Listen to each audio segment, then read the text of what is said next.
For centuries, Durante siglos, la pólvora fue el explosivo más potente. Con ella se podía lanzar balas de cañón, pero no era muy eficaz en minería y construcción de carreteras. Era simplemente demasiado débil para desmenuzar rocas. En 1846, el químico italiano Ascanio Sobrero sintetizó un explosivo nuevo, la nitroglicerina. Este fluido aceitoso era al menos 1000 veces más potente que la pólvora y podía desmenuzar rocas con facilidad. Desafortunadamente era inestable.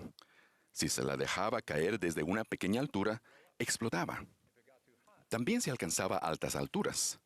Si se enfriaba demasiado, e incluso si quedaba inquieta en una sala fresca y oscura, finalmente explotaba. La mayoría de los países prohibieron su transporte y muchos incluso su fabricación. En 1860, el científico sueco Alfred Nobel intentó establecer la nitroglicerina. Después de 7 años de experimentación, alcanzó su objetivo al absorber la nitroglicerina en una sustancia sin ningún valor llamada tierra de diatomeas o diatomita. La diatomita es una roca porosa que se puede machacar hasta convertirla en un polvo fino. Al mezclarla con nitroglicerina, la diatomita la absorbe y la pasta resultante se puede moldear en forma de cartuchos. De ese modo, la nitroglicerina era mucho más estable. Se la podía almacenar de forma segura, transportar y utilizar sin que perdiera su poder de explosión. Nobel llamó la combinación de nitroglicerina y diatomita dinamita. La dinamita cambió el mundo y enriqueció a Nobel. Sin un estabilizador, la nitroglicerina era sencillamente demasiado peligrosa para tener valor comercial, como lo descubrió Acanto Sobrero. Y por sí mismo, el estabilizador, la diatomita, tenía poco valor. Sin embargo, la combinación de ambos componentes hizo que la dinamita se convirtiera en algo transformador y preciado. De manera similar, la combinación del Evangelio de Jesucristo y la Iglesia de Jesucristo de los Santos de los últimos días nos proporciona beneficios poderosos y transformadores.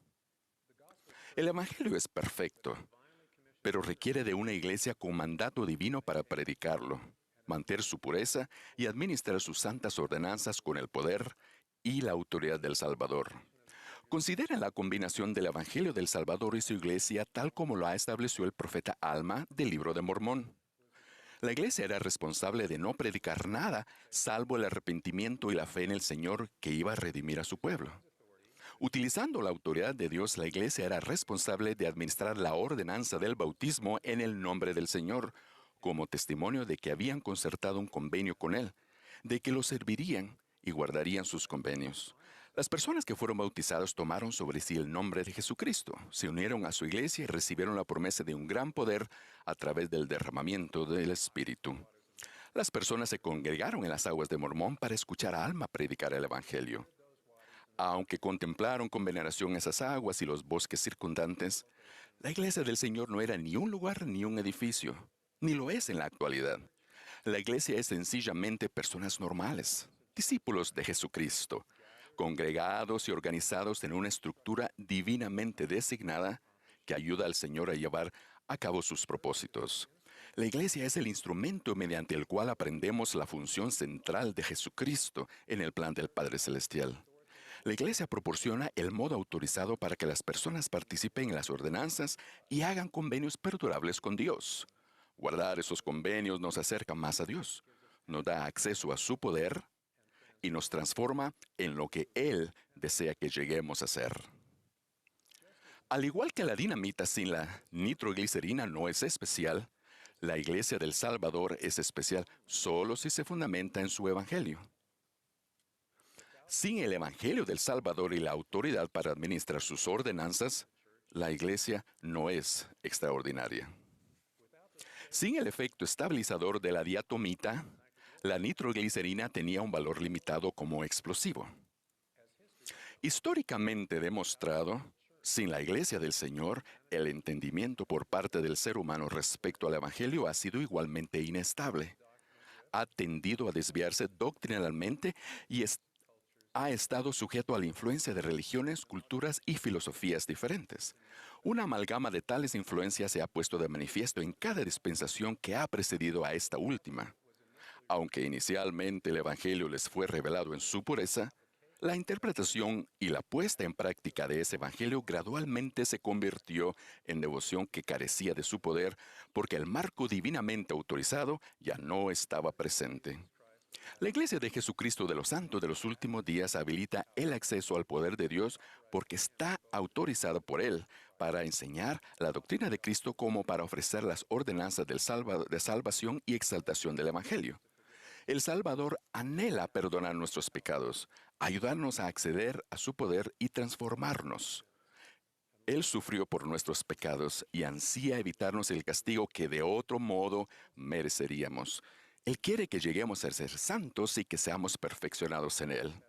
Jesucristo tiene el poder para hacer eso. Él no se limitó a empatizar con nuestras imperfecciones y a lamentar nuestra condenación eterna como consecuencia del pecado. No, Él fue más allá, infinitamente más allá, y restauró su iglesia para habilitar el acceso a su poder. La esencia del Evangelio que enseña la iglesia es que Jesucristo llevó nuestras enfermedades y sufrió nuestros dolores.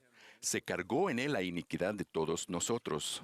Él sufrió la cruz, quebrantó las ataduras de la muerte, ha subido a los cielos y se ha sentado a la diestra de Dios para reclamar del Padre sus derechos de misericordia.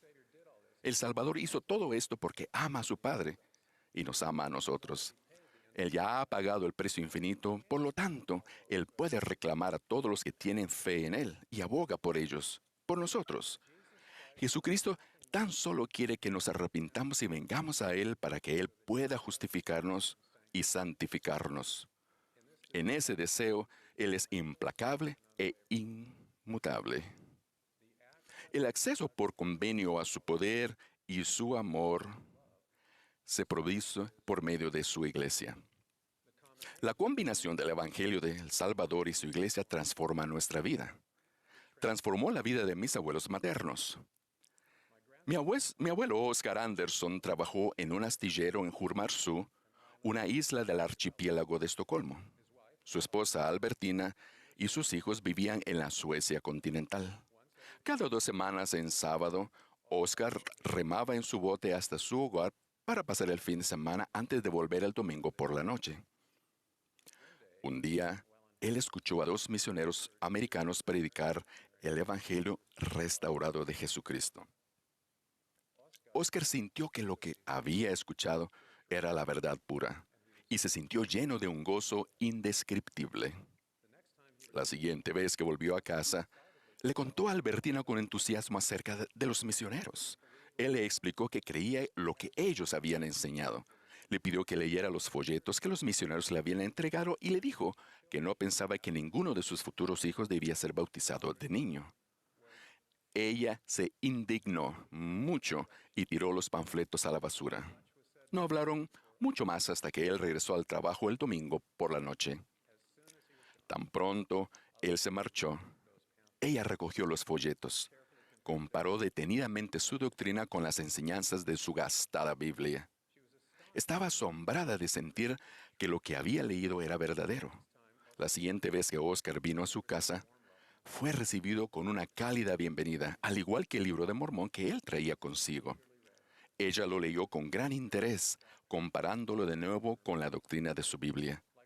Al igual que Oscar, ella reconoció la verdad pura y se sintió llena de un gozo indescriptible.